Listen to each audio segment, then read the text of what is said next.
Alright, let's begin with cumulative frequency graphs. और काफ़ी सारी बातें हैं क्यूमुलेटिव फ्रीक्वेंसी ग्राफ में बताने के लिए, इंशाल्लाह आपको वन बाय वन बताते हैं। क्यूमुलेटिव फ्रीक्वेंसी ग्राफ वो टॉपिक है जो आपने ओ लेवल्स के अंदर ऑलरेडी कवर किया हुआ है, और वहां पर आप क्यूमुलेटिव फ्रीक्वेंसी कर्व्स पढ़ते थे, क्यूमुलेटिव फ्रीक्वेंसी कर्व्स।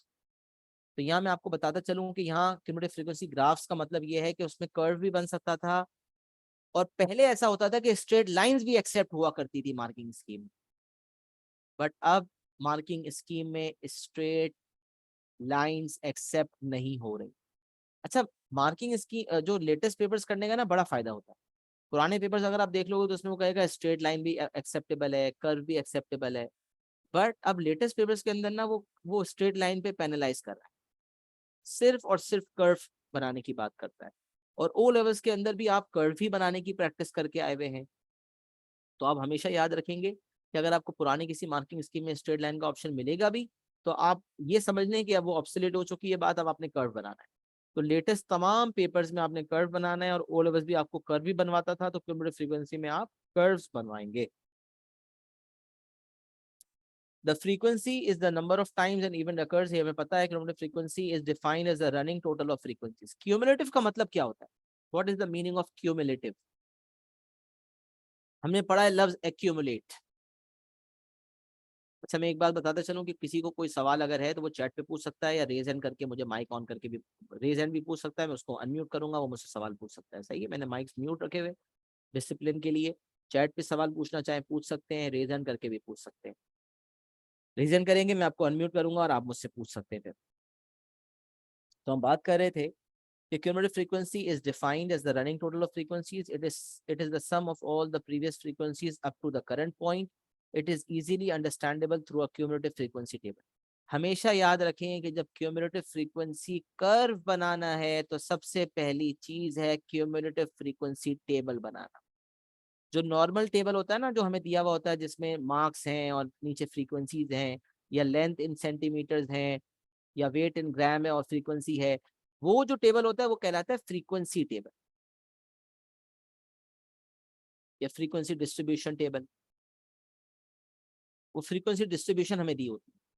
हमें क्यूमुलेटिव फ्रीक्वेंसी कर्व बनाने के लिए, जैसे हिस्टोग्राम बनाने के लिए हमें फ्रीक्वेंसी डेंसिटीज निकालनी पड़ती है अगर अनइक्वल क्लास विड्थ से, वैसे क्यूमुलेटिव फ्रीक्वेंसी कर्व बनाने के लिए हमें क्यूमुलेटिव फ्रीक्वेंसी टेबल बनाना पड़ता है।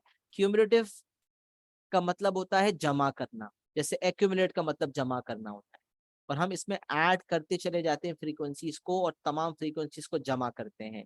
तो cumulative frequency is used to determine the number of observations that lie above or below a particular value in a data set. अच्छा, इसमें क्यूमुलेटिव फ्रीक्वेंसी में सिखाने के लिए बहुत कुछ है। उसमें कर्व की रीडिंग में बच्चे कंफ्यूज होते हैं, काफ़ी मामलात हैं इसमें। तो मैं काफ़ी सारी बातें आपको इंशाल्लाह सिखाऊंगा, और आज की क्लास का जो मेन ऑब्जेक्टिव वो यही है कि आपको क्यूमुलेटिव फ्रीक्वेंसी ग्राफ बनाने, कर्व बनाने अच्छी तरह आ जाए, और आप उससे रिलेटेड तमाम किस्म की रिक्वायरमेंट आसानी परफॉर्म कर सकें। तो क्यूमुलेटिव फ्रीक्वेंसी कर्व बनाने के लिए एक टेबल बनाना जरूरी होता है। कैसे बनता है वो टेबल, उस पर बात करते हैं।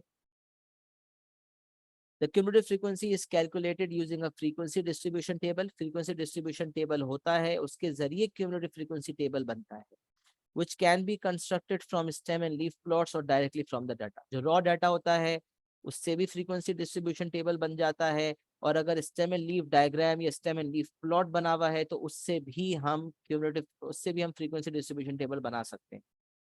A curve that represents the cumulative frequency distribution of group data on a graph is called a cumulative frequency graph या curve. Representing cumulative frequency data on a graph is the most efficient way to understand the data and derive the results. Use कब होता है ये cumulative frequency curve? For large data sets. For large data sets. अच्छा, a cumulative frequency graph is used to represent large sets of continuous data. ये बात जो मैं कह रहा था वो लिखी हुई है। There are two types of cumulative frequency curves. अच्छा, दो किस्म के cumulative frequency curve होते हैं, एक more than type cumulative frequency curve होता है और एक less than type होता है। हम more than type वाला ना O लेवल में बनाते थे और ना ही हम A लेवल में बनाएंगे। हमारा फोकस होता है less than type cumulative frequency curve। तो हम इसी को बनाएंगे इंशाल्लाह, और इसी को आपने सीखना। अच्छा, सवाल ये पैदा होता है कि हॉरिजॉन्टल एक्सिस पर क्या लिया जाता है। तो हिस्टोग्राम में भी बताया था कि हॉरिजॉन्टल एक्सिस पर वही लिया जाता है जिसकी बात सवाल में हो रही है। सवाल बात कर रहा है मार्क्स की, तो हॉरिजॉन्टल एक्सिस में मार्क्स आएंगे। सवाल बात कर रहा है लेंथ इन सेंटीमीटर्स की, तो हॉरिजॉन्टल एक्सिस पर लेंथ आएगी। सवाल बात कर रहा है टाइम इन मिनट्स की, तो हॉरिजॉन्टल एक्सिस पर टाइम इन मिनट्स आएगा। सवाल बात कर रहा है मास या वेट की, तो वो आएगा। और वर्टिकल एक्सिस पर क्या आता है, तो horizontal axis is labelled with what the data represents. Example weight in kilograms. वैसे तो वेट न्यूटन में होता है, फोर्सेस का जो कॉन्सेप्ट है, बट यहाँ पर अक्सर एग्जामिनर खुद ए लेवल्स का वेट जब देता है तो वो किलोग्राम्स का यूनिट इस्तेमाल करता है। और हमारी भी नॉर्मल जबान में यही है, भाई तुम्हारा वेट कितना है, तो अगला जवाब देगा न्यूटन में नहीं देगा, अगला का मेरा वेट जो है वो 60 kg है। तो वेट हम यूजुअली किलोग्राम्स में कह रहे होते हैं, वैसे जो फिजिक्स का प्रॉपर कॉन्सेप्ट है वो ये कि वेट न्यूटन में और मास किलोग्राम्स में। भारत लेंथ इन सेंटीमीटर्स वगैरह हॉरिजॉन्टल पर आता है। अच्छा, जब हम क्यूमुलेटिव फ्रीक्वेंसी टेबल बनाते हैं तो उसमें हम देखेंगे कि हमको बनाने के लिए हम तमाम अपर क्लास बाउंड्रीज लेते हैं। Take all upper class boundaries on horizontal axis. तमाम अपर क्लास बाउंड्रीज हम लेते हैं हॉरिजॉन्टल एक्सिस पर। Take lower class boundary of the first class interval so that the curve can be joined with the horizontal axis. जो पहला class interval होता है उसकी मैं लोअर क्लास भी लेता हूं और अपर क्लास। अपर क्लास तो लेनी ही लेनी है तमाम, लेकिन जो पहली क्लास होती है उसकी लोअर क्लास बाउंड्री भी लेता हूँ। वजह क्या होती है, वजह ये होती है ताकि कर्व हमारा हवा में ना रहे, बल्कि कर्व हॉरिजॉन्टल एक्सिस से ज्वाइन हो जाए। असल ऑब्जेक्टिव क्या है कि कर्व हवा में ना रहे, बल्कि कर्व हॉरिजॉन्टल एक्सिस से ज्वाइन हो जाए। ये हमारा असल ऑब्जेक्टिव होता है। तो हॉरिजॉन्टल एक्सिस पर अपर क्लास बाउंड्रीज लेते हैं, बट जो पहली क्लास होती है उसकी लोअर क्लास भी लेते हैं ताकि कर्व हॉरिजॉन्टल एक्सिस से ज्वाइन हो जाए। अभी हम डाटा देखेंगे तो उसमें हम इसको अप्लाई करेंगे। वर्टिकल एक्सिस पर क्या लिया जाता है, तो जैसे हिस्टोग्राम बनाने के लिए आपको सिखाया कि इक्वल क्लास विथ होती है तो वर्टिकल एक्सिस पर फ्रीक्वेंसी, और अगर अनइक्वल क्लास इंटरवल्स हैं या अनइक्वल क्लास विथ्स हैं तो वर्टिकल एक्सिस पर फ्रीक्वेंसी डेंसिटी। इसी तरह यहाँ आपको बताया जा रहा है कि वर्टिकल एक्सिस पर हमेशा आपने क्यूमुलेटिव फ्रीक्वेंसी ही लेनी है, चाहे क्लास इंटरवल्स इक्वल हो या अनइक्वल।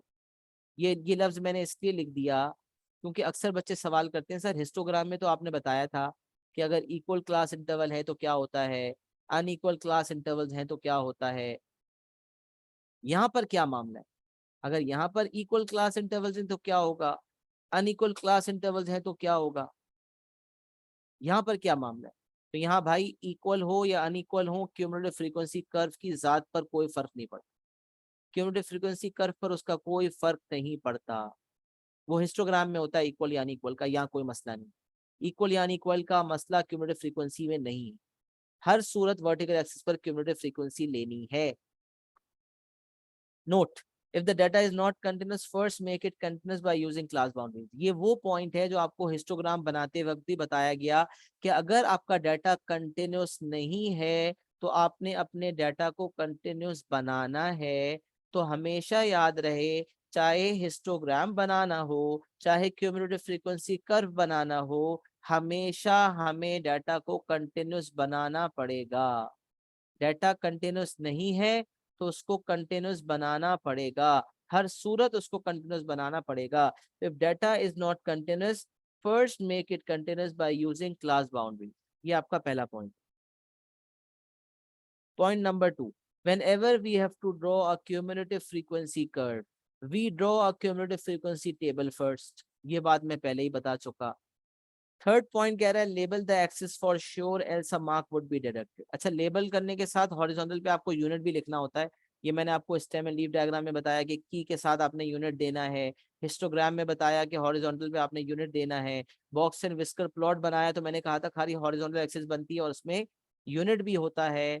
उसमें जो लेबलिंग होती है प्रॉपर करने के साथ उसमें यूनिट का लिखना बहुत जरूरी होता है। तो यहाँ भी मैं आपको सेम ही बात बताऊंगा कि एक्सिस को आपने हर सूरत लेबल करना है, वरना आपका मार्क कट जाएगा। अच्छा, इंटरकोटाइल रेंज और कोटाइज निकालने की जो बात थी उसमें आपको 3 किस्म के कोटाइज निकालने सिखाए गए थे। और जो सबसे पहली डाटा टाइप थी रिप्रेजेंटेशन ऑफ डाटा की पहली टाइप थी जिसमें हमने measures of central tendency and variation सीखा था। उसमें मैंने आपको सिखाया था कि अगर क्यूमुलेटिव फ्रीक्वेंसी कर्व हो, या अगर डाटा के 3 टाइप्स बताई थी, नंबर 1 अनग्रुप डाटा था, नंबर 2 जिसको हम अपनी जबान में ग्रुप डाटा कह रहे होते हैं, बट वो ज्यादा बाइफिकेशन उसकी हम करें तो that is ungroup data with a frequency distribution, जिसमें सिंगल सिंगल वैल्यूज होती हैं। और तीसरी कैटेगरी बताई थी ग्रुप डाटा, जिसमें क्लास इंटरवल्स का कॉन्सेप्ट आता है। तो जो तीसरी डाटा टाइप है उसमें आपको सिखाया गया था कि मीडियन या लोअर क्वार्टाइल या अपर क्वार्टाइल निकालने के लिए +1 करने की जरूरत नहीं है। ऐसे केसेस में +1 करेंगे तो आपकी पेनलाइजेशन हो जाएगी। तो याद रहे, लोअर क्वार्टाइल निकालना है या मीडियन निकालना है या अपर क्वार्टाइल निकालना है, तीनों चीजें निकालने के लिए आपने +1 नहीं करना, बल्कि जो सिग्मा एफ है, क्योंकि ग्रुप डाटा है तो एन की जगह पे सिग्मा एफ आता है, सिग्मा एफ का 25% लेना है, 25% होता है 1/4, चाहे एन ऑड हो या इवन। मीडियन निकालने के लिए हाफ ऑफ सिग्मा एफ, चाहे एन इवन हो या ऑड हो। अपर क्वार्टाइल के लिए 3/4 ऑफ सिग्मा एफ, और फिर रीड करना होता है। क्यूमुलेटिव फ्रीक्वेंसी कर्व में हम रीड करते हैं अकॉर्डिंगली, या अगर टेबल से डायरेक्ट निकालना है इंटरवल तो हम डायरेक्ट निकाल लेते हैं, बट रीडिंग करनी पड़ती है, ये वाली ऑब्जर्वेशन लेनी होती है। तो ऑब्जर्वेशन निकालने के लिए 25% यानी कि 1/4, 50% यानी कि हाफ, एंड 75% यानी कि 3/4 ऑफ सिग्मा एफ लेना है। उसमें +1 करने की जरूरत नहीं है। इंटर क्वार्टाइल रेंज निकालने के लिए अपर क्वार्टाइल में से लोअर क्वार्टाइल माइनस करते हैं, ये बात हम पहले पढ़े हुए हैं, हमें ये बात पता है। अब हम बात करते हैं परसेंटाइल। ये परसेंटाइल का क्या माजरा है, परसेंटाइल क्या होती है? तो भाई ये जो हम लोअर क्वार्टाइल निकालते हैं ना, इसका दूसरा नाम है 25th परसेंटाइल। परसेंटाइल भी इसको कहा जाता है because percentile is basically percentage. Data के 100 हिस्से किए जाए तो हर हिस्सा 1% है। तो 25th percentile, 50th percentile, and upper quartile is 75th percentile. Similarly, percentile की definition, a given percentage is to be applied on total frequency. Total frequency का मतलब सिग्मा एफ। टोटल फ्रीक्वेंसी का मतलब कुछ और नहीं है, बल्कि टोटल फ्रीक्वेंसी का मतलब है सिग्मा एफ। तो a given percentage is to be applied on total frequency and then the value obtained must be used to read the graph. और जो वैल्यू आएगी उसको क्यूमुलेटिव फ्रीक्वेंसी कर्व पे रीड कर लेंगे और आंसर दे देंगे। 10th परसेंटाइल एग्जामिनर कहेगा, तो जैसे यहाँ पर 25% ऑफ सिग्मा एफ था लोअर क्वार्टाइल में, और यहाँ 50% था, और यहाँ 75% था, वैसे अगर आपसे कहा जाए फाइंड द 10th परसेंटाइल, तो आप 10% ऑफ सिग्मा एफ करेंगे और जो ऑब्जर्वेशन आएगी उसको आप ग्राफ पे रीड करके 10th परसेंटाइल निकाल लेंगे। फाइंड द 80th परसेंटाइल कहेगा, तो आप 80% ऑफ सिग्मा एफ निकालेंगे और उसके मुताबिक क्यूमुलेटिव फ्रीक्वेंसी कर्व को रीड कर लेंगे। ये परसेंटाइल का कॉन्सेप्ट है कि परसेंटाइल क्या करती है। अब एक एग्जाम्पल है जिसके थ्रू ये तमाम बातें जो आपके सामने रखी गई उसको अप्लाई करता हूं। Example number 1, draw a cumulative frequency graph for the frequency table below. Draw a cumulative frequency graph for the frequency table below. अब आपने देखा लेंथ दी हुई है और फ्रीक्वेंसी दी हुई है, यूजुअली हॉरिजॉन्टली दिया होता है, 2 रोज होती हैं, एक जगह लिखा होता है लेंथ और नीचे लिखा होता है नंबर ऑफ इंसेक्ट्स या नंबर ऑफ समथिंग, वो फ्रीक्वेंसी होती है। तो पहली रो आपकी लेंथ है, दूसरी रो फ्रीक्वेंसी है। तो यहाँ वाजे तौर पे वर्टिकल अरेंजमेंट में दे दिया है वही डाटा। तो लेंथ का इंटरवल 11 से 15, 16 से 20, 21 से 25। अच्छा यहाँ मिसप्रिंट है, ये 25 से 30 नहीं है, ये 26 से 30 है। फिर 31 से 35, 36 से 40, 41 से 45। मेरे ख्याल से आपकी बुक में ये करेक्शन मैंने की भी होगी, 25 को 26 किया हुआ होगा। तो ये हमारे इंटरवल्स आपके पास दिए हुए हैं, उसमें फ्रीक्वेंसीज भी आपकी दी हुई हैं। अब हिस्टोग्राम बनाने के लिए हम क्या करते थे, गैप को खत्म करते थे। जिस तरह हिस्टोग्राम कंटिन्यूस डाटा के लिए होता है, वैसे ही क्यूमुलेटिव फ्रीक्वेंसी भी कंटिन्यूस डाटा के लिए होता है। तो पहला काम मैंने बताया था, first construct the cumulative frequency table. और उस पहले काम को करने से पहले भी एक पहला काम है, और वो काम है डाटा अगर कंटिन्यूस नहीं है तो कंटिन्यूस बनाना है। डाटा अगर कंटिन्यूस नहीं है तो कंटिन्यूस बनाना पड़ेगा। तो यहाँ पर आप देखें 15 पे मामला खत्म हो रहा है और अगला इंटरवल 16 से शुरू हो रहा है। तो इन दोनों में आपको गैप नजर आ रहा है। तो मैंने कहा था जहां पहला इंटरवल खत्म हो और जहां से दूसरा इंटरवल शुरू हो, उन दोनों में जो गैप हो उस गैप को नोट करना होता है और गैप को डिवाइडेड बाय 2 करना पड़ता है। तो गैप आपने देखा भाई, गैप तो 1 है, उस गैप को आपने डिवाइडेड बाय 2 कर दिया तो 0.5 आ गया। अब इसके जरिए हर अपर क्लास लिमिट अप हो जाएगी, हर लोअर क्लास लिमिट लो हो जाएगी। तो जितनी भी लोअर क्लासेस नजर आ रही हैं इन सब में -0.5 होगा, और जितनी भी अपर क्लासेस नजर आ रही हैं इन सब में +0.5 होगा। हिस्टोग्राम में आपको बताया था और यहाँ भी बताता हूँ, कभी अगर पहला इंटरवल 0 से शुरू हो रहा हो और -0.5 करने पे माइनस में डाटा जाने का चांस हो, तो लेंथ हो गई या टाइम हो गया या फिर वेट हो गया, वो नेगेटिव तो हो नहीं सकता। तो उस केस में हम तमाम में -0.5 करेंगे और इन तमाम में +0.5 करेंगे, बट ये जो 11 है ना इसको टच नहीं करेंगे, हम इसको टच नहीं करेंगे, इसमें कुछ भी नहीं करेंगे, बाकी सब में करेंगे। अगर ये 11 की जगह 0 होता तो उसमें -0.5 नहीं करते। ये बात मैंने कल बताई थी, इसको मैंने फिर रीइंफोर्स कर दिया। तो बहरहाल डाटा को कंटिन्यूस बनाना था, इन सब में मैंने 0.5 लेस करना है, इन सब में 0.5 ऐड करना है। 0.5 लेस करके 10.5, 15.5, 20.5, 25.5, 30.5, 35.5 और 40.5, और यहाँ ऐड कर दिया 0.5 तो 15.5, 20.5, 25.5, 30.5, 35.5 एंड सो ऑन। डाटा को कंटिन्यूस बना दिया। अब अगला काम क्या है, क्यूमुलेटिव फ्रीक्वेंसी कर्व बनाने से पहले first construct the cumulative frequency table. सबसे पहले क्यूमुलेटिव फ्रीक्वेंसी टेबल बनाना है। तो आपने क्यूमुलेटिव फ्रीक्वेंसी टेबल बनाया, आपने कहा कोई मसला नहीं है। जब आपने क्यूमुलेटिव फ्रीक्वेंसी टेबल बना लिया तो वो कैसे बना, अब देखें जरा। हाँ, क्यूमुलेटिव फ्रीक्वेंसी टेबल बनाने के लिए आपको कहा गया था तमाम अपर क्लास बाउंड्रीज लेनी है। तमाम कौन सी लेनी है, अपर क्लास। तो आपने कहा यार सर ने कहा था तमाम ये लेनी है, और हम जो क्यूमुलेटिव फ्रीक्वेंसी पढ़ते हैं वो कौन सा पढ़ते हैं, less than type cumulative frequency curve पढ़ते हैं। तो हर अपर क्लास बाउंड्री पे आपने लेस देन इक्वल टू लगा देना है। कभी लेस देन होता है, कभी लेस देन इक्वल टू होता है। कर्व बनाने की हैसियत से तो कोई फर्क दोनों में नहीं होता, लेकिन यहाँ पर हम लेस देन इक्वल टू ले रहे हैं। तो लेस देन इक्वल टू 15.5। अच्छा, तमाम अपर क्लास लेनी है, लेकिन जो पहली क्लास है उसका लोअर भी लेना है। याद करें वजह क्या है बताइए इसकी, ताकि कर्व आपका हॉरिजॉन्टल एक्सिस से ज्वाइन हो जाए। तो 10.5 मौजूद था, लेस देन इक्वल टू 10.5 किया, तो 10.5 से छोटी वैल्यू तो कोई है ही नहीं ना, 10.5 से छोटी वैल्यू तो कोई है ही नहीं। तो लेस देन इक्वल टू 10.5 जो है उसका आंसर आ जाएगा 0। लेस देन इक्वल टू 10.5 का आंसर आ जाएगा 0। इसी बुनियाद पर आपका जो कर्व है वो हॉरिजॉन्टल एक्सिस से ज्वाइन हो जाता है। तो तमाम अपर क्लास बाउंड्रीज लेनी है। बाउंड्रीज का जिक्र इसलिए किया गया कि अगर डाटा कंटिन्यूस बनाने की जरूरत पड़ी है तो कंटिन्यूस बनाने के बाद आपने लेना है। अगर ऑलरेडी कंटिन्यूस होता तो वही ले लेते, कंटिन्यूस नहीं है तो कंटिन्यूस बनाने के बाद लेना है, लेकिन पहली क्लास का लोअर भी लेना है।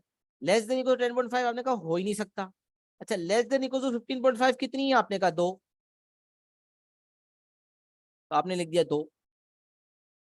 आगे आए, आपने कहा अपर क्लास बाउंड्री लेने, लेस देन इक्वल 20.5, 20.5 या उससे कम कितनी वैल्यूज हैं,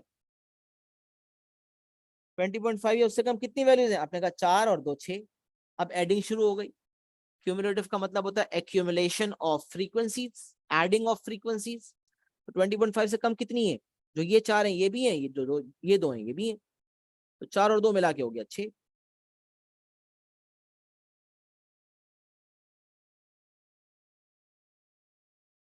तो ये हो गया लेस देन इक्वल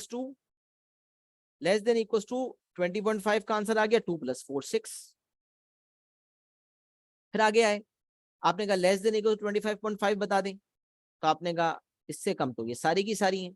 तो 8 + 4 + 2 कितनी हो गई, 8 और 4 12, 12 और 2 14, कितनी हो गई 14 हो गई। तो आपने मामला आगे बढ़ाया, आपने कहा ये हो गया 14। फिर आपने कहा लेस देन इक्वल 30.5 कितनी हो गई, यहाँ तक 14 हो चुकी थी, 14 और हो गई, 14 और 14 28 हो गई। फिर आपने कहा लेस देन इक्वल 35.5 कितनी हो गई, 28 हो चुकी थी, 6 और हो गई, 28 और 6 हो गई 34। लेस देन इक्वल 40.5 में आपने सारी लेनी थी, बट यहाँ तक का टोटल आपको पहले ही पता था, कितना था 34 था।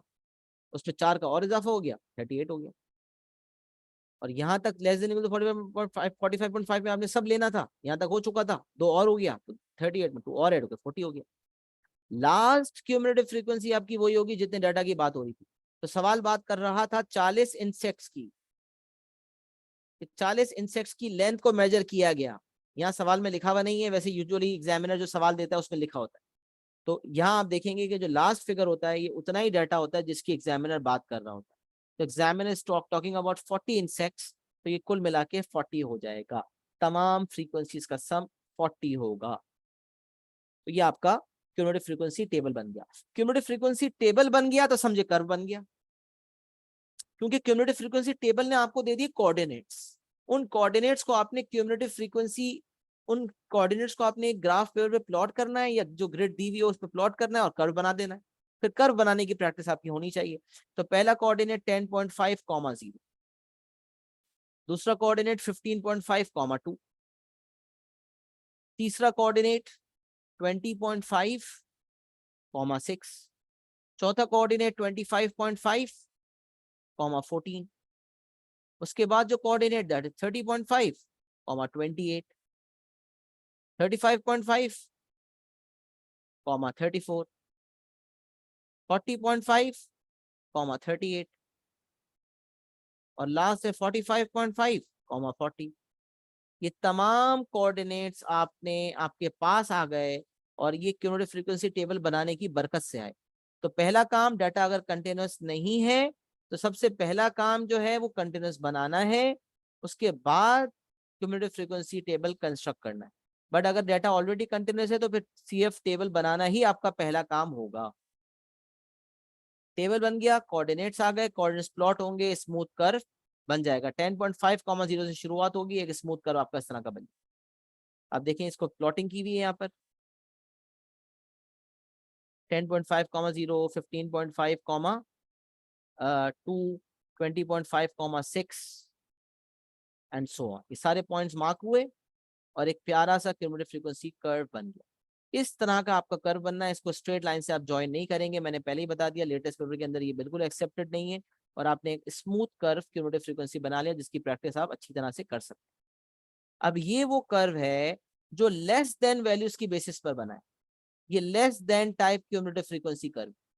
क्यों? क्योंकि आप देख सकते हैं टेबल में हमने less than equal to, less than equal to, less than equal to, less than equal to के हिसाब से लिया। मोर देन टाइप हमारे सिलेबस का पार्ट नहीं है, लेस देन टाइप के हिसाब से हमने क्यूमुलेटिव फ्रीक्वेंसी टेबल बनाया और accordingly less than type cumulative frequency curve बन गया। अब ये जो कर्व है इसी के जरिए हमारे पास मीडियन आएगा, इंटरक्वार्टाइल रेंज आएगी, परसेंटाइल्स आएंगी, या इसके अलावा और भी कुछ मुझसे पूछा जाएगा तो वो इसी के थ्रू आएगा। बट फ्रीक्वेंसी टेबल तक और फ्रीक्वेंसी कर्व बनाने तक लेबलिंग देखें आप, लेंथ की बात हो रही थी मिलीमीटर्स में, मैंने लिख दिया लेंथ इन मिलीमीटर्स, हॉरिजॉन्टल पे लेबलिंग हो गई और वर्टिकल पे लेबलिंग हो गई क्यूमुलेटिव फ्रीक्वेंसी। ये आपका क्यूमुलेटिव फ्रीक्वेंसी कर्व बन गया। मुझे पहले यहाँ तक बता दें सर, यहाँ तक हमें क्यूमुलेटिव फ्रीक्वेंसी का कॉन्सेप्ट भी समझ आ गया और कर्व हमें बनाना भी आ गया। तो यहाँ तक सारी चीजें रिकॉल हो गई, क्योंकि ओ लेवल्स का कॉन्सेप्ट ओ लेवल्स में भी पढ़ते। या मुझे बता दें हर चीज आपको समझ आ गई किस तरह से मैं लेकर चला।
चलिए जी, अल्हम्दुलिल्लाह यहाँ तक मामला क्लियर है, एक्नॉलेजमेंट आ गई है। अब जरा इसको देखकर ये यूजफुल समरी, बड़ी ज़बरदस्त समरी, मेहनत के साथ एक समरी बनाई है, इससे बड़े फ़ायदे होते हैं और समरी से आपको बहुत फ़ायदा होगा इंशाल्लाह।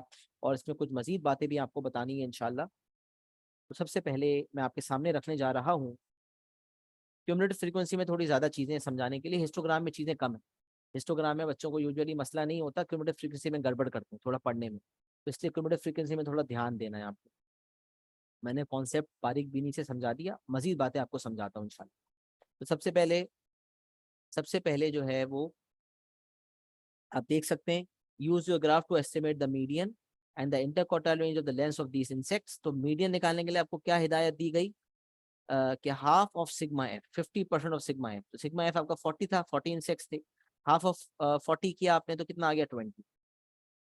सही है। तो आपने सबसे पहले 50% ऑफ मीडियन निकालने के लिए आपने क्या किया, half of sigma F which is 40 किया, आपका 20 आ गया।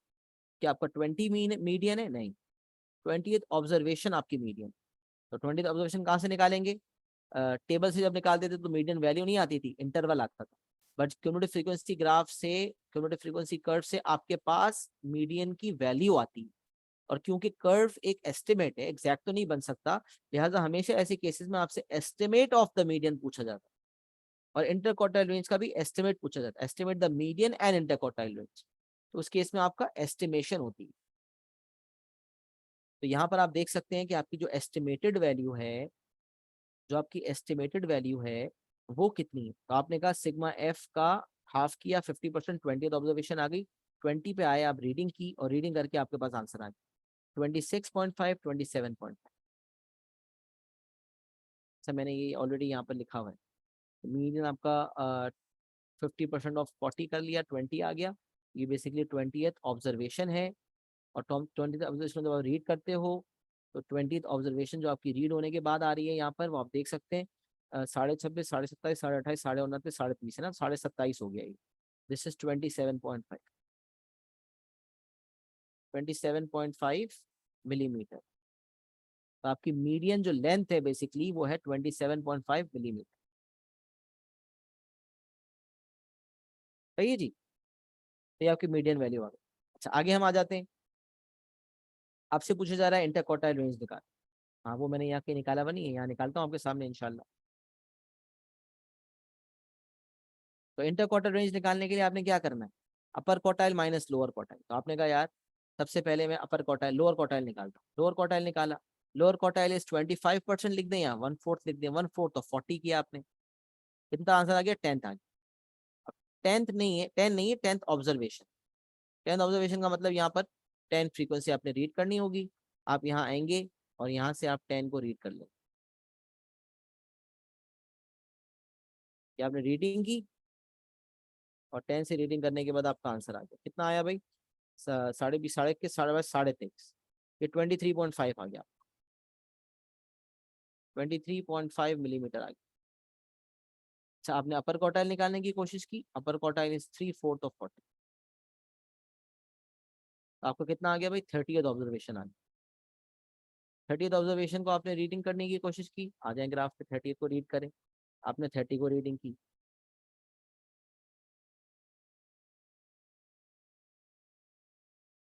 30 को रीडिंग करने के बाद यहाँ से आपने रीडिंग की है, ये आपका जो है वो लाइन सा कितना आ गया भाई, 31.5, 31.5 मिलीमीटर आ गया। तो आपको निकालनी थी इंटरक्वार्टाइल रेंज। जी, तो आपको निकालनी थी इंटरक्वार्टाइल रेंज। तो इंटरक्वार्टाइल रेंज कितनी हो गई, इंटरक्वार्टाइल रेंज हो गई अपर क्वार्टाइल यानी कि 31.5 माइनस लोअर क्वार्टाइल यानी कि 23.5। तो अपर क्वार्टाइल यानी कि 31.5 में से आपने लोअर क्वार्टाइल यानी कि 23.5 माइनस कर दिया, आपका आंसर आ गया 8। तो आपकी इंटर क्वार्टाइल रेंज हो गई 8 मिलीमीटर। तो ये आपका इंटर क्वार्टाइल रेंज का आंसर आ गया जनाब। तो इस तरह से आप अपनी इंटर क्वार्टाइल रेंज निकालते हैं। और ये बात भी याद रखें कि कभी आपके सामने दो क्यूमुलेटिव फ्रीक्वेंसी कर्व्स हो, कितने हो, दो क्यूमुलेटिव फ्रीक्वेंसी कर्व्स, और आपको कहा जाए कंपेयर करें। तो ऐसे सवाल मौजूद हैं 6 नंबर के लिए। तो आपने 6 नंबर कैसे मिलते हैं, कंपैरिजन के 6 नंबर मिलते हैं, लेकिन कैसे मिलते हैं, पहले कर्व से मीडियन निकाला, दूसरे कर्व से मीडियन निकाला। जैसे ये लेट सपोज दो मुख्तलिफ मुल्कों के इंसेक्ट्स होते और मुझे कंपेयर करना होता, दो कर्व्स होते, दोनों का मीडियन निकालता, तो दोनों के मीडियन के 2 मार्क्स। पहले कर्व से मीडियन, दूसरे कर्व से मीडियन, 2 मार्क्स। पहले की इंटरक्वार्टाइल रेंज, दूसरे की इंटरक्वार्टाइल रेंज, 4 नंबर। फिर आपको पता है एक कमेंट आपका होता है मेजर ऑफ सेंट्रल टेंडेंसी यानी कि मीडियन की बेसिस पर, और एक कमेंट आपका होता है इंटरक्वार्टाइल रेंज की बेसिस पर। तो मीडियन की बेसिस पर आपका जो कंपैरिजन होता है उसमें आप कमेंट करते, वो बता देते कि जिसकी लेंथ ज्यादा होती तो आप कहते हैं लेंथ ऑफ इंसेक्ट्स ग्रेटर, या insects are longer on average in फला फला कंट्री देन फला फला कंट्री, जैसे हमने वेट का लिया था एक दफा मिसाल। और अगर इंटरक्वार्टाइल रेंज जिसकी ज्यादा होती है तो हम कहते हैं lengths more spread out in फला कंट्री देन फला कंट्री। जैसे कंट्री पी एंड क्यू है तो lengths more spread out in country P then Q, अगर पी की इंटरक्वार्टाइल रेंज ज्यादा है। और और अगर मीडियन है तो median let's suppose country Q का ज्यादा है तो हम कहते हैं कि insects longer on average, longer insects length या length is more on average in country Q then country P, या longer insects on average in country Q then P, अगर क्यू के इंसेक्ट्स ज्यादा लंबे हैं तो इस तरह से हम कमेंटिंग करते हैं, जिसको हमने पहले भी कमेंटिंग देना हमने पहले भी सीखा। तो मैंने आपको पहली कैटेगरी में बताया था, stem and leaf and box and whisker के साथ भी बताया था, और क्यूमुलेटिव फ्रीक्वेंसी के साथ आपको फिर बता रहा हूँ कि जब कंपैरिजन करना हो तो दोनों के मीडियन 2 नंबर, दोनों के इंटरक्वार्टाइल रेंज 2 नंबर, कितने हो गए 4, एक कमेंट मीडियन की बेसिस पर 5, और एक कमेंट स्प्रेड पर, स्प्रेड पे कमेंट इंटरक्वार्टाइल रेंज के जरिए 6ठा नंबर। हमेशा जनरल बात मत करें कि मीडियन इसका ज्यादा है, इसकी इंटरक्वार्टाइल रेंज ज्यादा है। मीडियन का मतलब अप्लाई करें, मीडियन ज्यादा होने वाली बात को अप्लाई करें। सवाल वेट की बात कर रहा है, वेट का जिक्र करें। सवाल लेंथ की बात कर रहा है, लेंथ का जिक्र करें। इसी तरह अप्लाई करते हुए स्प्रेड की बात करें, सिर्फ ये ना बोलेंगे स्प्रेड ज्यादा है, वेट्स मोर स्प्रेड आउट हैं, लेंथ मोर स्प्रेड आउट हैं, या किसी और चीज की बात कर रहा है तो उसकी बात करें। तो ये हमें इस तरह से कमेंटिंग देनी है कि हमें एप्लीकेटिव होना है। This is extremely extremely this is extremely extremely important जनाब। तो यहाँ तक जो मैंने कॉन्सेप्ट आपके सामने रखे, is it clear to everyone? Median interquartile range निकालना आ गया, और यहाँ मैंने नोट फॉर्म में भी बात लिख दी है। कमेंटिंग में कंजूसी ना करें, जब टीचर इतनी मेहनत कर रहा है पढ़ा रहा है तो चैट में मैसेज करने में कंजूसी ना करें, चैट पे मैसेज कर दें। whenever we have to estimate the median, the quartiles and the percentiles using cumulative frequency curves, do not add 1 to total frequency, do not add 1 to total frequency। ये बात मैं पहले भी आपको बता चुका हूँ, सही है जी।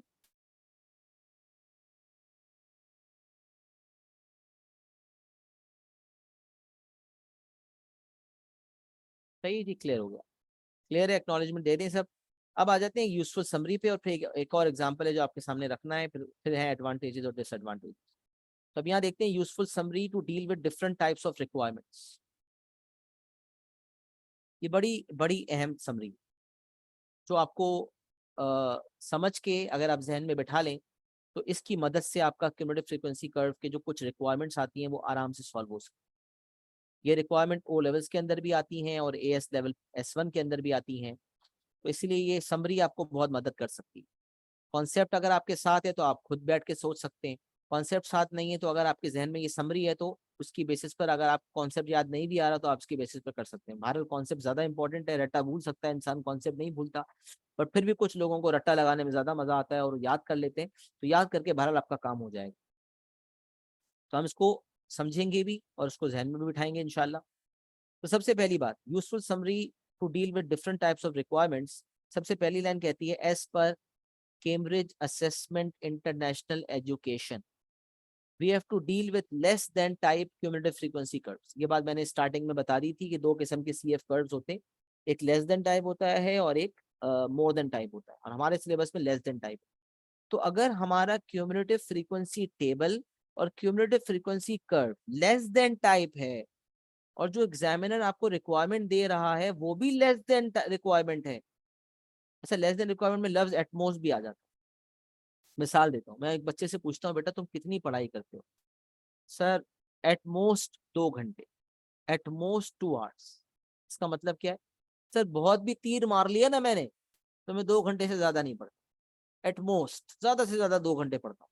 ज्यादा से ज्यादा का मतलब होता है लेस देन इक्वल्स, क्या study for less than equals to 2 hours. तो less than at most is always a less than requirement, और मोर देन रिक्वायरमेंट में एटलीस्ट आ जाता है। एक बच्चे से पूछा भाई कितनी पढ़ाई करते हो, कहने लगा एटलीस्ट 2 आवर्स पढ़ता हूँ सर, एटलीस्ट। मतलब मेरी अम्मा मुझे डंडा लेके खड़ी होती है, कहती है बेटा 2 घंटे से कम तूने पढ़ा ना, तेरी तो बहुत पिटाई होनी है। तो I study for at least 2 hours, at least 2 घंटे पढ़ता हूँ। तो एटलीस्ट 2 घंटे का मतलब कम से कम 2 घंटे पढ़ता हूँ, मतलब 2 घंटे या उससे ज्यादा पढ़ता हूँ। तो एटलीस्ट का मतलब हो जाता है ग्रेटर देन इक्वल्स टू, और एटमोस्ट का मतलब हो जाता है लेस देन इक्वल्स टू। तो या तो लेस देन स्पेसिफिकली लिखा हो, या एटमोस्ट का मतलब होता है लेस देन इक्वल्स टू, और एटलीस्ट का मतलब होता है ग्रेटर देन इक्वल्स टू। तो एटलीस्ट मोर देन रिक्वायरमेंट का हिस्सा बन जाता है, और एटमोस्ट लेस देन रिक्वायरमेंट का हिस्सा बन जाता है। अब सवाल सुनो, क्योंकि cumulative frequency curves less than type है, cumulative frequency curves less than type है, और आपकी जो रिक्वायरमेंट आई है वो भी लेस देन रिक्वायरमेंट है, तो अब एक्स टू वाई जाना हो या वाई टू एक्स, ये समझने x to y, y to x का क्या मतलब है। आपको लेंथ दी हुई है और आपको नंबर ऑफ इंसेक्ट्स की तादाद निकालनी हो, तो ये एक्स टू वाई रिक्वायरमेंट है। और आपको नंबर ऑफ इंसेक्ट्स बताए हो और आपको लेंथ निकालनी हो, तो ये वाई टू एक्स रिक्वायरमेंट। बात को जरा समझें। एग्जामिनर कहता है भाई अभी आके रिक्वायरमेंट्स की मैं टाइप्स बता रहा हूँ, estimate the number of insects with a length of at most 32.5 millimetre. ये सारी रिक्वायरमेंट्स आपको आपके सामने वन बाय वन पेश करता हूँ, सही है। पहले जनरल फॉर्म में समझ लें, फिर मैं रिक्वायरमेंट्स पेश करता हूँ तो बिल्कुल क्लियर हो जाएगा। तो पहले समझने की कोशिश करें, ये वेरी वेरी इंपॉर्टेंट पार्ट है क्यूमुलेटिव फ्रीक्वेंसी का। तो लेस देन कर्व्स है क्योंकि हमारा डाटा जो हमारे सी एफ कर्व्स है वो लेस देन टाइप है, लिहाजा हमारी जो रिक्वायरमेंट है वो लेस देन टाइप रिक्वायरमेंट जब आएगी, तो जब एक्स टू वाई जाना हो या वाई टू एक्स जाना हो कोई टेंशन नहीं लेनी। एक्स टू वाई जाना है मतलब आपको लेंथ दी हुई है और आपको नंबर ऑफ इंसेक्ट्स निकालने, और वाई टू एक्स आना है मतलब आपको नंबर ऑफ इंसेक्ट्स दिए हुए हैं और आपको लेंथ निकालनी। दोनों केसेस में इंस्ट्रक्शन ये है कि अगर एक्स टू वाई जाना है तो जो एक्स की वैल्यू दी है उसको रीड करना है, और ग्राफ पे रीड करने के बाद जो आंसर आएगा वो दे देना। जैसे अगर आपको कहेगा कितने इंसेक्ट्स हैं जो 20.5 से कम है, तो आप 20.5 पे आए और 20.5 पे आके आपने रीडिंग करी। तो आपने कहा 6 इंसेक्ट्स हैं जो 20.5 से जिनकी लेंथ कम है। अच्छा 20.5 या उससे कम है या 20.5 से कम है, दोनों का आंसर सेम होगा, मतलब लेस देन इक्वल टू 20.5 और लेस देन 20.5 में कोई फर्क नहीं। लेस देन इक्वल्स टू में और लेस देन में आपको पता है फर्क, तो वैसे हकीकत में तो फर्क है। लेस देन 20.5 का मतलब 20.5 या उससे 20.5 से कम, और लेस देन इक्वल टू का मतलब 20.5 या उससे कम। लेकिन सीएफ की रीडिंग के लिहाज से कोई फर्क नहीं, एस्टिमेशन दोनों में एक ही तरीके से होती है। तो 20.5 का जिक्र है तो आपने आके रीडिंग कर ली, और कहता है भाई कितने इंसेक्ट्स, क्या लेंथ है इंसेक्ट्स, मतलब बता रहा है कि 10 इंसेक्ट्स जो है उनकी लेंथ एटमोस्ट एक्स मिलीमीटर है, तो वो एटमोस्ट का मतलब लेस देन इक्वल्स टू होगा। आगे मैं रिक्वायरमेंट पेश करता हूँ। बहरहाल अगर वाई टू एक्स आना है मतलब नंबर ऑफ इंसेक्ट्स दिए हुए और लेंथ निकालनी है और लेस देन रिक्वायरमेंट है, तो आपने डायरेक्टली वाई की वैल्यू जो भी दी हुई है उसको रीड करना है, रीड करके जो आंसर आ रहा है दे देना। एक्स टू वाई जाना है बस डायरेक्टली आना है, रीड करना है, आंसर दे देना। तो यही लिखा हुआ है कि अगर लेस देन रिक्वायरमेंट हो जिसमें एटमोस्ट शामिल हो जाती है, तो एक्स टू वाई जाना हो या वाई टू एक्स जाना हो, एक्स टू वाई जाना है तो read the given value of x on the graph and obtain the answer, और अगर वाई टू एक्स आना है तो read the given value of y on the graph and obtain the answer. अब ये मैंने आपको क्लियर कर दिया कि यहाँ एक्स और वाई से क्या मुराद है। एक्स मतलब एक्स एक्सिस पर जो वेरिएबल मौजूद है वो, जो इस केस में लेंथ है, जो इस केस में लेंथ है, और वाई का मतलब वाई एक्सिस, जो इस केस में क्यूमुलेटिव फ्रीक्वेंसी है या नंबर ऑफ इंसेक्ट्स।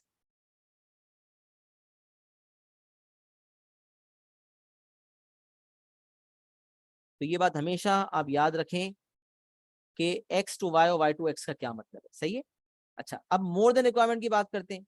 अगर मोर देन रिक्वायरमेंट आ जाए जिसमें एटलीस्ट शामिल हो और एक्स टू वाई जाना हो, मतलब लेंथ दी हुई हो और नंबर ऑफ इंसेक्ट्स निकालने हो, तो रिक्वायरमेंट है first read the given value of x on the graph and then subtract the obtained value of y from total frequency to get the answer. Instruction ये है कि भाई कितने इंसेक्ट्स हैं जिनकी लेंथ 20.5 से ज्यादा है, तो आप 20.5 पे आए, आपने रीडिंग की और कॉन्सेप्चुअली आपने 20.5 में 6 निकाल लिया आंसर।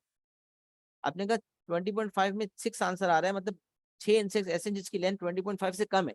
बट आपसे एग्जामिनर ने पूछा कितने इंसेक्ट्स हैं जिनकी लेंथ एटलीस्ट 20.5 है, 20.5 या उससे ज्यादा कितनों की है?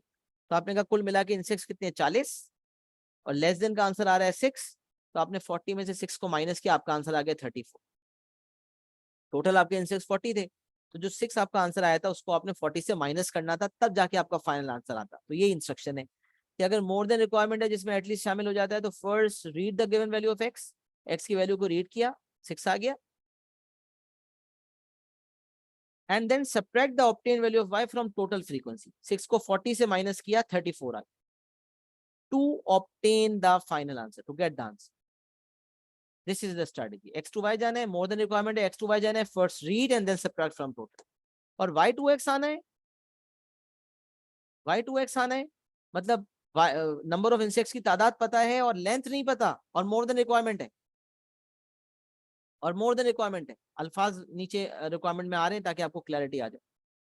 तो उस केस में जो वैल्यू, जो y की वैल्यू दी हुई है, यानी कि जो नंबर ऑफ इंसेक्ट्स की तादाद दी है, वो रीड नहीं करनी, बल्कि उसको टोटल से सब्ट्रैक्ट करना है, फिर रीडिंग करनी। मोर देन में x टू y में पहले रीडिंग करते हैं, फिर टोटल से सब्ट्रैक्शन करते हैं, जबकि y टू x में पहले टोटल से सब्ट्रैक्शन करते हैं, फिर रीड करते हैं। जैसे अगर मोर देन रिक्वायरमेंट है और 15 है, तो 15 को रीड नहीं करेंगे, 40 माइनस 15, 25 को रीड करेंगे। इसके पीछे लॉजिक क्या है मैं और क्लियर करता हूँ, थोड़ी देर में आपको लॉजिक पूरी क्रिस्टल क्लियर हो जाएगी अल्लाह के हुक्म से। फिर आपसे मैं पूछूंगा भाई समझ में आ गया, तो आप लिखेंगे इंशाल्लाह क्रिस्टल क्लियर। थोड़ा सुने, थोड़ा सा इंतजार करें, मुझे थोड़ा कॉन्सेप्ट समझाने का मौका दे। अभी समरी बता रहा था, cumulative frequency less than type है, एक्स टू वाई जाना है या वाई टू एक्स जाना है, और लेस देन रिक्वायरमेंट है तो डायरेक्ट रीडिंग होगी, कुछ माइनस फाइनस का चक्कर नहीं। लेकिन क्योंकि C F curve less than type C F curve, और आपको रिक्वायरमेंट में दे दिया मोर देन या एटलीस्ट, और रिक्वायरमेंट एक्स टू वाई है, तो आप जो भी एक्स टू वाई जाना है तो एक्स से वाई जाने के बाद रीडिंग कर लें, और रीडिंग करने के बाद जो आंसर आए उसको टोटल से माइनस कर। बट अगर वाई टू एक्स आना है तो रीडिंग करने से पहले टोटल से माइनस करना होगा, फिर रीड करना होगा। ये बातें बड़ा डिफरेंस क्रिएट करती है, बड़ा जरूरी है ये बात। तो इससे बॉटम लाइन ये मिली कि सब्ट्रैक्शन हमेशा वाई एक्सिस पर होती है, सब्ट्रैक्शन हमेशा इस सी एफ एक्सिस पर होती है। ये एक बॉटम लाइन, जो नोट आप कहीं लिख सकते हैं अपने पास, तो मैंने शायद ना लिखा हो। सब्ट्रैक्शन हमेशा वर्टिकल एक्सिस पर होती है। तो एक्स टू वाई जाना था, मोर देन रिक्वायरमेंट थी, तो वाई पे आने के बाद सब्ट्रैक्शन हो रही, और अगर वाई टू एक्स जाना था और मोर देन रिक्वायरमेंट है, तो पहले सब्ट्रैक्शन हो रही है, फिर रीडिंग हो रही है। तो सब्ट्रैक्शन हमेशा वर्टिकल एक्सिस पर होती है। सही है, तो यही लिखा हुआ है, एक्स टू वाई रिक्वायरमेंट है, first read the value of x and then subtract the obtain value of y from total frequency. और वाई टू एक्स रिक्वायरमेंट है तो first subtract the given value of y from total frequency and then read the obtain value of y on the graph to get the answer. ये बात जो मैं कह रहा था वो भी लिखी हुई है, subtraction always takes place on vertical axis. Sir हर बात तो आपने नोट फॉर्म में हलवा बना के लिख दी, जी बिल्कुल, ये भी लिख दिया। और फिर whenever percentage is given, it is applied on total frequency and it is always y to x requirement. अच्छा, वैसे तो वाई टू एक्स और एक्स टू वाई वाजे तौर पे क्लियर हो जाती है, बट एक बात जहन में बैठा ले, कभी एग्जामिनर परसेंटेज दे, कभी examiner percentage they, percentage of insects, तो परसेंटेज किस पे अप्लाई होती है? टोटल फ्रीक्वेंसी पे अप्लाई होती है। तो टोटल फ्रीक्वेंसी पे अप्लाई होगी तो इसका मतलब आपको नंबर ऑफ इंसेक्ट्स की तादाद पता चलेगी, तो इसका मतलब वाई पता चलेगा। फिर आपको वाई पता चल गया तो आपको एक्स निकालना होगा। तो परसेंटेज जब गिवन होगी तो आप हमेशा समझ जाएंगे कि it is a y to x requirement. Percentage जब गिवन होगी तो it is a y to x requirement. वजह, percentage is applied on total frequency, और टोटल फ्रीक्वेंसी अप्लाई होकर नंबर मिलता है, नंबर ऑफ इंसेक्ट्स इस केस में मिलेंगे जो भी एग्जांपल हम देख रहे हैं। तो नंबर मिलने के बाद वो वाई होता है, और वाई से एक्स की रिक्वायरमेंट आपको दी हुई है, और वाई टू एक्स रिक्वायरमेंट आप निकाल सकते हैं। अब ये जो मैंने बातें कही है ना, इसको अप्लाई करते हैं इंशाल्लाह, थोड़ा सा इसको अप्लाई करते हैं। अब थोड़ा सा यहाँ देखिएगा, फिर ये एक और एग्जाम्पल है, उसके बाद खत्म हो जाएगा इंशाल्लाह। तो एडिशनल रिक्वायरमेंट क्या है? Use the cumulative frequency graph above to estimate the number of insects with a length of at most 32.5 millimetre. कह रहा है कितने इंसेक्ट्स ऐसे हैं जिनकी लेंथ एट मोस्ट 32.5 है। Estimate the number of insects with a length of at most 32.5। कितने insects ऐसे हैं जिनकी लेंथ 32.5 या उससे कम?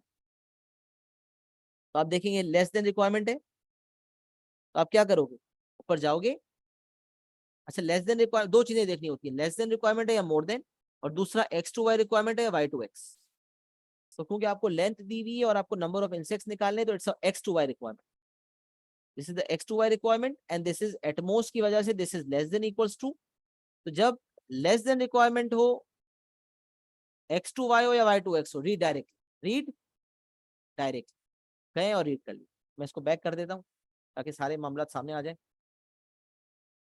तो लेस देन इक्वल 32.5 पूछा, आप गए ऊपर, आपने कहा आ जाओ भाई, कोई टेंशन ही नहीं है।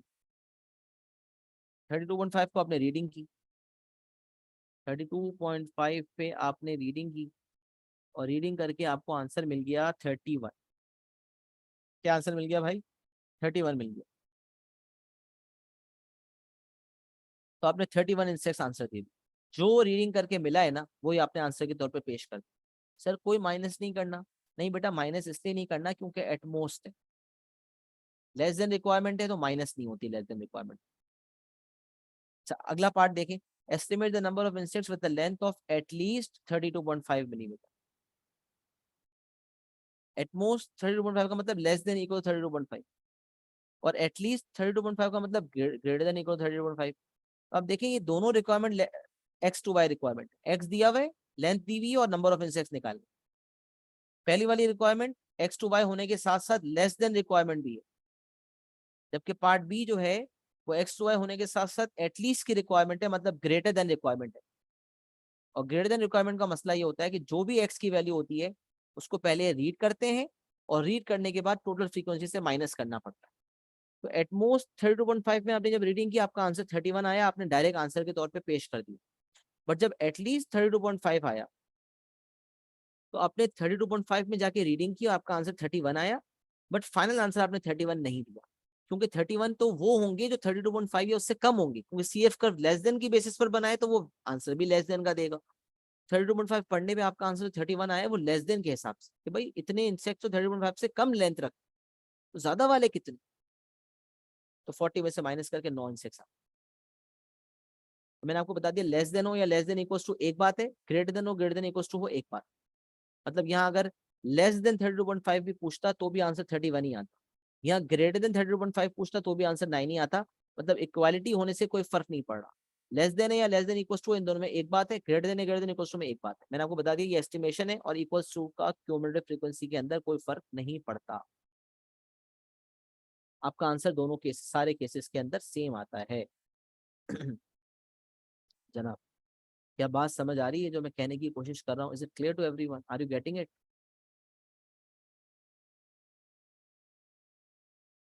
जान लगती है बहुत ज्यादा तो थोड़ी सी एक्नॉलेजमेंट चैट पे लिख दिया करो भाई, ताकि मुझे पता चले बच्चों को समझ आ रहा है नहीं आ रहा। मोटिवेशन तो दो ना थोड़ी सी यार।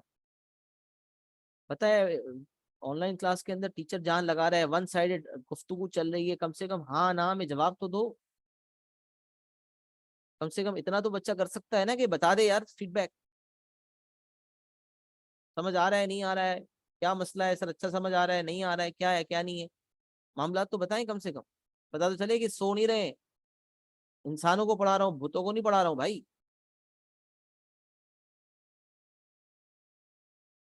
स्टैच्यूज को नहीं पढ़ा रहा हूँ, इंसानों को पढ़ा रहा हूँ। ये आ रहा है समझ सर, स्माइली फेस के साथ, वो भी फुल कहके वाली स्माइल है, ये हुई ना बात। अच्छा जी, तो ये हमने पहली दो रिक्वायरमेंट को क्लियर कर लिया। अब आप पार्ट सी और पार्ट डी को जरा देखिए।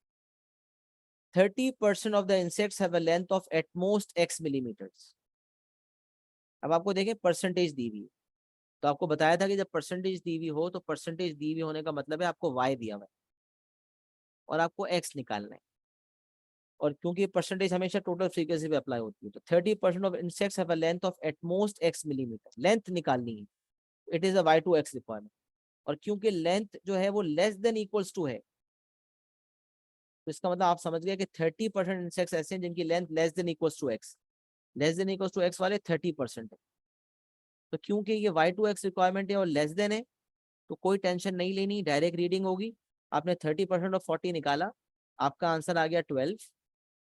आप गए और 12 को आपने रीड कर लिया, ऊपर आए आप 12 पे आप आए, 10 है 11 12 है, 12 पे आप आए, 12 पे आके आपने रीडिंग कर, रीडिंग करके आपका आंसर आ गया 24.5। आपने आंसर दे दिया 24.5। तो क्योंकि y2x रिक्वायरमेंट थी, बट क्योंकि एटमोस्ट रिक्वायरमेंट थी, जिसका मतलब लेस देन इक्वल्स टू है और डायरेक्ट रीडिंग होनी है, तो कोई सब्ट्रैक्शन का मसला ही नहीं है। तो आपने डायरेक्टली 30% ऑफ 40 निकाला, तादाद 12 आ गई, डायरेक्ट रीड कर लिया, आंसर जो आया रीड करके आंसर दे। ये हो गई y2x लेस देन रिक्वायर्ड। अब part D, 20% of the insects have a length of at least x millimetre. Percentage दी हुई है मतलब y दिया हुआ है, और साथ साथ एटलीस्ट है मतलब मोर देन रिक्वायरमेंट।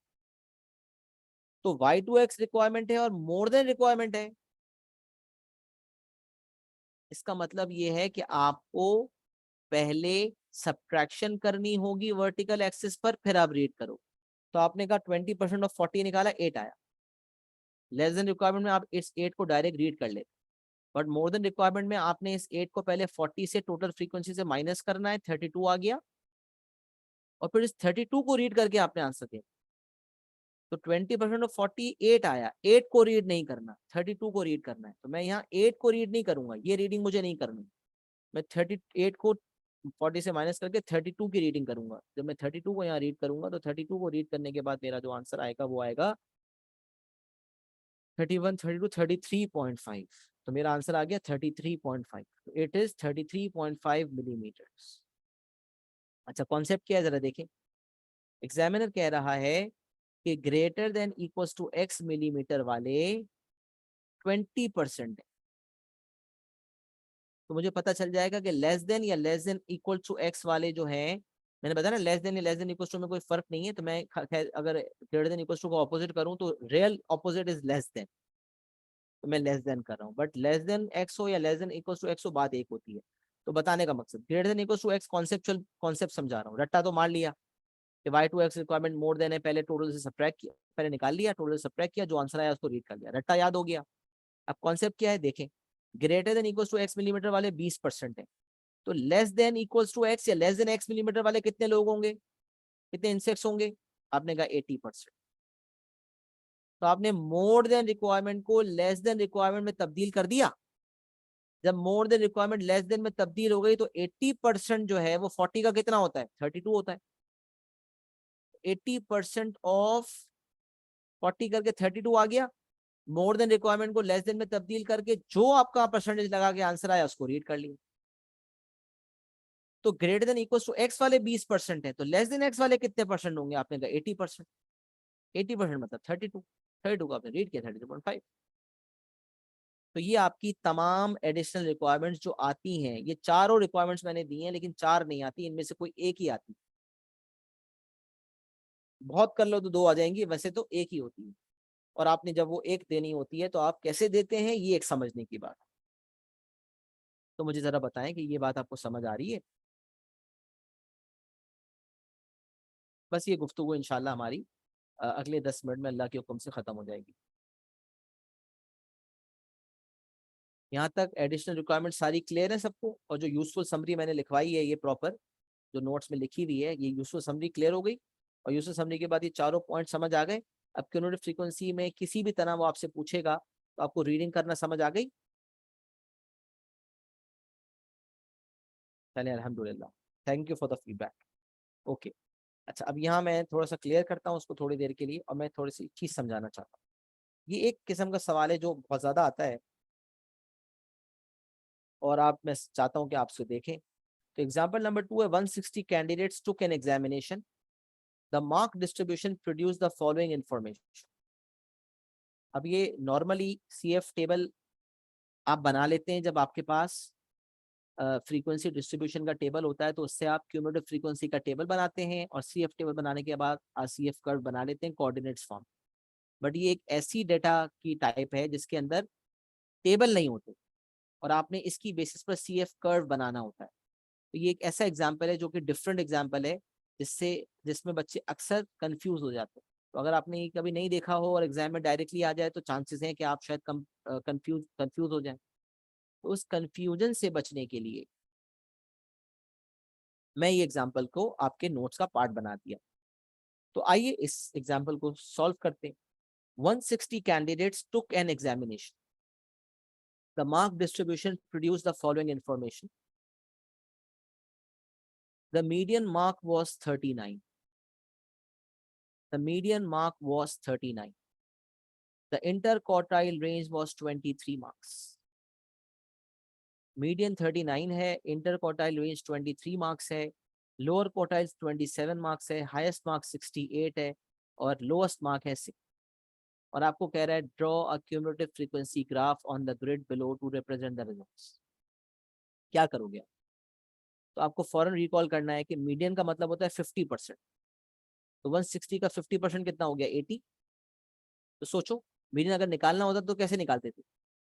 80 पे आके रीड करते थे, 80 पे आते थे और रीड करते थे तो 39 आ जाता। तो इसने मुझे बता दिया कि 80 पे रीड करने पे 39 आएगा। तो इन शॉर्ट इसने आपको कोऑर्डिनेट बता दिया 39,80, 39,80।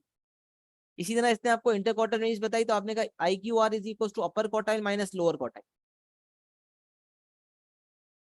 लोअर क्वार्टाइल आपको पता है, तो इंटर क्वार्टाइल रेंज 23 में जब आपने लोअर क्वार्टाइल को ऐड मारा तो अपर क्वार्टाइल आ गया। अपर क्वार्टाइल आ गया 27 50। अपर क्वार्टाइल आता कैसे?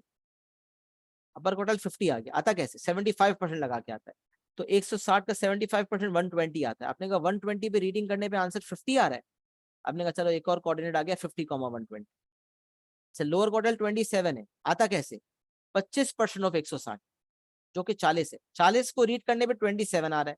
आपने कहा अच्छा 27,40, ये तीसरा पॉइंट आ गया। लोएस्ट मार्क वो 6। आपने कहा जो लोएस्ट मार्क है उससे नीचे तो कुछ होता ही नहीं है, लोएस्ट मार्क से कम तो कुछ होगा ही नहीं। तो लेस देन 6 कर दोगे तो फ्रीक्वेंसी 0 हो जाएगी। तो 6,0 आपका चौथा पॉइंट है। और हाईएस्ट मार्क 68 है। हाईएस्ट मार्क या उससे कम वाला मामला अगर आप देख लो तो सारे के सारे बच्चे ही उसमें आते हैं। All the students are less than equal 68। तो 68,160 आपका पांचवा कोऑर्डिनेट। तो इस तरह से आपके पास ये 5 कोऑर्डिनेट्स आ गए। 6 अब मैंने वर्किंग की है, 50% ऑफ 160 80 आ गया। 39,80 आपका एक पॉइंट है। 6,0 लोअर्स की बेसिस पर एक पॉइंट, पहला पॉइंट ये है। लोअर क्वार्टाइल की बेसिस पर आपका दूसरा पॉइंट 27,40 सीक्वेंस में मैंने कर दिया बेसिकली। फिर मीडियन 80 था, 39,80। मीडियन था 39, आता कैसे है? 80 पे आता है तो 39,80 हो गया। हाईएस्ट वैल्यू 68,160 पांचवा पॉइंट है। और चौथा पॉइंट आपका जो है वो अपर क्वार्टाइल से आया। इंटर क्वार्टाइल रेंज का फॉर्मूला इस्तेमाल किया, अपर क्वार्टाइल निकला। फिर अपर क्वार्टाइल 75% 160 120 आता है। तो 50,120 आपका चौथा पॉइंट हो गया। ऐसे 1 2 3 4 5 पॉइंट्स हो गए। अब आप इस 5 पॉइंट्स को प्लॉट करेंगे और आप जो वर्टिकल एक्सिस है उस पर आप स्केल ले लें। 1 centimetre equal to 20 units. Horizontal पे आप 2 सेंटीमीटर इक्वल टू 10 यूनिट्स ले लें। और ये जो पॉइंट्स मैंने आपके सामने दिए इनको प्लॉट कर लें। तो गर्मा गर्म CF टेबल मैंने आपके सामने बना दिया है, मार्क्स और CF। और यहाँ आप देख सकते हैं कि आपका जो है वो तमाम कोऑर्डिनेट्स आपके सामने आ गए हैं। और तमाम कोऑर्डिनेट्स को प्लॉट करेंगे तो CF टेबल आपके सामने गर्मा गर्म तैयार है। This is how we approached the question. And in future if you get such a question you can easily make the table and accordingly you can draw a graph. Is it clear to everyone? Yes बच्चों, screenshot ले लें and acknowledgement दे दें. Is it clear to everyone? Any confusions हैं तो पूछ लें, else acknowledgement दे दें.